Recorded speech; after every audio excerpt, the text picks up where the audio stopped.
आज हम बात करेंगे CS302 कोर्स के ग्रेडिंग स्कीम के बारे में। यहाँ पे हमारे पास अगर आप देख सकते हैं कि यहाँ पे हमें परसेंटेजेस प्रोवाइड की गई हैं। सेमेस्टर वर्क में हमारे पास आ जाती हैं। सेमेस्टर वर्क मतलब कि थ्रू आउट आपने फाइनल टर्म एग्ज़ाम से पहले पहले जितना भी आपके पास चीज़ें आएंगी वो सब सेमेस्टर वर्क में काउंट होगा। उसमें क्या क्या चीज़ें असाइनमेंट्स हैं, असाइनमेंट्स जिसके 10% मार्क्स यहाँ लिखेंगे हैं, GDP वाइवा जिसके 5% मार्क्स हैं, क्विज़ेस जितने भी होंगे उसके टोटल 5% मार्क्स होंगे और मिड टर्म एग्ज़ाम्स होंगे जिसके 20% मार्क्स हैं। अब देखिए अब सेमेस्टर वर्क में टोटली कितना हो गया परसेंटेज, 40% मार्क्स हो गए और फाइनल टर्म के एग्ज़ाम्स के मार्क्स कितने हैं, 60% मार्क्स है, टोटल 100% मार्क्स हो गए। लेकिन जो नया स्कीम आया उसके मुताबिक पहले तो क्या करते थे कि आप लोगों ने मिड टर्म एग्ज़ाम्स दिए, कोई असाइनमेंट नहीं की, कोई वाइवा नहीं दिया, कोई क्विज़ नहीं दिया, बस जाके सीधा आपने एग्ज़ाम्स दिए, उसमें आप पास हो जाते थे। फिर आप फाइनल टर्म देखते थे, उसमें भी आपके मार्क्स आ जाते थे, किसी तरीके से आप लोग ओवरऑल पास हो ही जाया करते थे। लेकिन अब ऐसा नहीं है, ठीक है।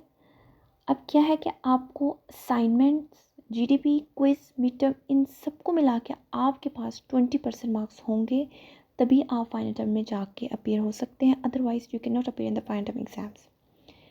अब देखें असाइनमेंट्स आपने की है, थोड़ी बहुत फॉर एग्जांपल आपने असाइनमेंट्स की हैं, आपके 8% मार्क्स आ गए हैं, क्विज़ेस किए हैं 4% मार्क्स आ गए, GDP किए हैं चलें 3% मार्क्स आ गए, मिड टर्म कर लिए तो चलो उसमें 10% मार्क्स आ गए।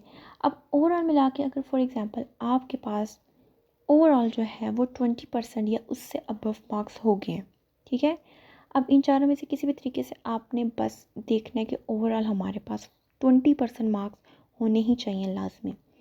अगर तो आपके पास 20% मार्क्स हैं तो ही आप फाइनल टर्म में अपीयर कर सकते हैं, अदरवाइज़ आप लोग फाइनल टर्म एग्ज़ाम्स अपना दे ही नहीं सकते, वो वहीं पर आपका ख़त्म आप समझें। तो अब यहाँ पे अब ये 20% मार्क्स लेना बहुत ही आसान है, सीरियसली। अब सिर्फ अगर आप ये कहें कि मैं मिड टर्म एग्ज़ाम्स में से 20% मार्क्स लेके बस मेरा काम हो गया, नो, ऐसा नहीं करना। आपने 100% 20% मार्क्स मिड टर्म्स के नहीं काउंट होंगे, मतलब कुछ कुछ मार्क्स मिला के असाइनमेंट भी आपने करनी है, वाइवा क्विज भी मिलाकर ओवरऑल आपने 20% मार्क्स बनाने हैं किसी भी तरीके से।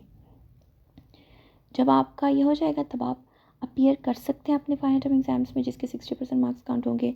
अब इन 60% मार्क्स में भी जो है आपको 20% मार्क्स लाजमी चाहिए। अगर आपके 20% मार्क्स नहीं हैं फॉर एग्ज़ाम्पल फाइनल टर्म में, तब भी आप फेल होंगे, ठीक है। तो आपको बेसिकली क्या काम है, 20% मार्क्स जो हैं वो आपने सेमेस्टर वर्क का कंप्लीट करना है और 20% मार्क्स आपने फाइनल टर्म एग्ज़ाम्स के करने हैं, तब जाके आपके 40% मार्क्स होंगे जिसमें आप पास कंसीडर होंगे फाइनल में, अदरवाइज़ आप पास नहीं होंगे। अगर आप कहें कि मैंने तो भाई 40% मार्क्स फाइनल टर्म्स में आए हैं